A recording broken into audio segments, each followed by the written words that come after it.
Bom dia, terceiro ano, tudo bem? Como passaram o final de semana? Espero que bem e espero que quietinhos também. Bom, estamos aqui para a nossa aula de número 6 de português, tá? Então, aqui é a data, dia 30/6, segunda-feira, certo, pessoal? Então, vamos para os conteúdos. A Pro vai dar uma faladinha, né? A correção das páginas aí da interpretação de texto, do texto do coelhinho que vocês fizeram. E depois a atividade da página 76 para vocês fazerem em casa, tá? Depois eu volto aqui de novo porque vai estar falando de ditongo, tritongo, hiato, né? O que a gente está estudando aí sobre a classificação dos encontros vocálicos, certo? Então vamos lá. Aqui é a nossa apostila, depois a Pro vai mandar a foto para vocês, tá? Aqui tem o texto, né, do coelhinho que vocês leram. E a primeira pergunta, tava perguntando, a letra A, desculpa, da número 1, tava perguntando o quê? Quais eram os personagens, né? Aí nessa historinha a gente teve apenas 2 personagens, que era o coelhinho e o pai dele, certo? Depois, na letra B, tá perguntando se o narrador está participando da história. O que vocês acham, gente? Ele participou da história? Não, muito bem. Ele apenas narrou, contou a história. Então, ele é um narrador observador, ok? Todo mundo acertou?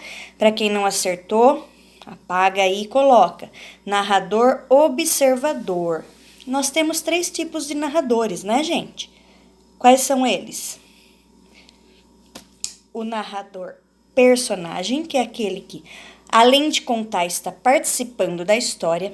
O narrador observador, que é aquele que conta histórias, os fatos, mas não sabe o sentimento dos personagens. E o narrador onisciente, que é aquele que conta, mas também sabe tudo o que os personagens estão sentindo, né? Ele descreve emoções. Lembraram aí, pessoal? Bom, a número 2 está perguntando que fato originou o conto, que gerou o conto. O que vocês acham que gerou o conto? Começou, na verdade, a história quando o coelhinho agarrou nas orelhas do papai dele, né? Para começar a desenvolver a história. Foi aí que foi o ponto que gerou a história toda, o texto, né? Na número 3, tá pedindo para citar o fato que provocou o desenvolvimento da história. O que era, do que eles estavam falando na história? Na verdade, era uma disputa, né, de quem amava mais, se era o coelhinho ou se era o pai, né? Eles estavam disputando aí quem amava mais. Na número 4, tá pedindo, né, para fazer um X na alternativa correta, a 4 e a 5, né?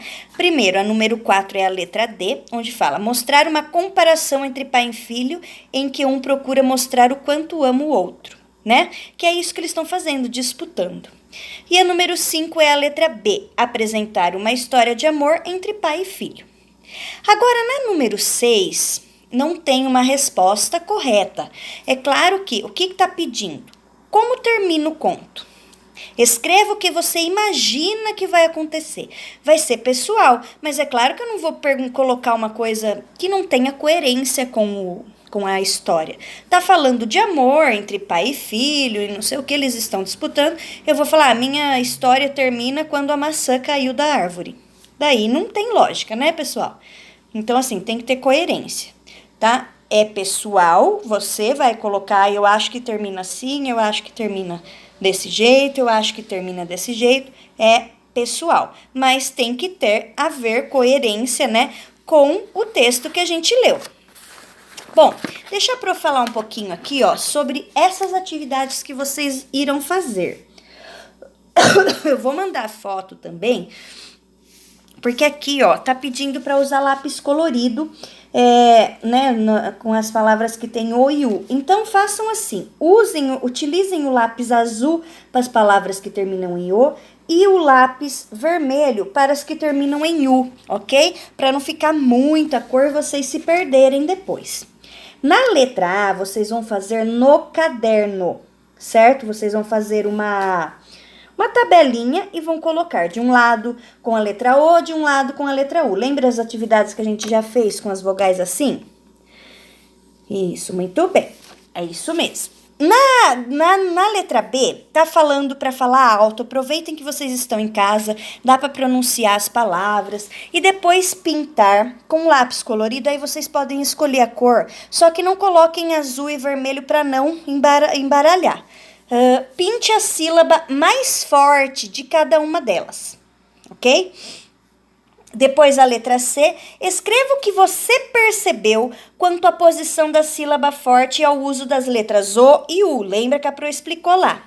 Converse com o professor, né? Se a gente estivesse na sala, e a turma para ver se todos vocês perceberam o que acontece. Aí vocês vão ter que falar com os pais aí, né? Ou se vocês conseguem fazer sozinhos, foi aquela explicação que a Pro deu. Por que que termina em O, por que que termina em U, tá? Coloquem, prestem atenção na letra maiúscula, o jeito que escreve, leu, parou, releu, para poder escrever certinho, ok, pessoal? Agora aqui, ó, na número 8, tá? Não tem nada a ver com o texto, tá?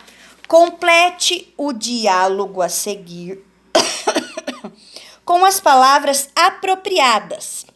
Quais são palavras essas que são as apropriadas? Primeiro, vocês vão ter que dar um título para esse textinho aqui, que é uma fala, tá? Mamãe, sei escrever uma palavra com hiato. E a mãe pergunta, qual, meu filho? Então, vocês vão escrever uma palavra com hiato. Lembraram aí? Hiato, ditongo e tritongo? Certo?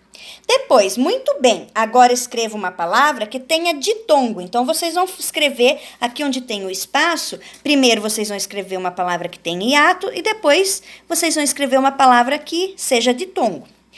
Depois, na terceira, parabéns, você acertou novamente. Mãe, agora é sua vez. Que palavra possui tritongo? Deixa eu pensar. Então, aqui vocês vão escrever uma palavra tritongo. Ok, pessoal? Então, relembrando aí, o que são mesmo ditongo, tritongo e hiato? São encontros vocálicos.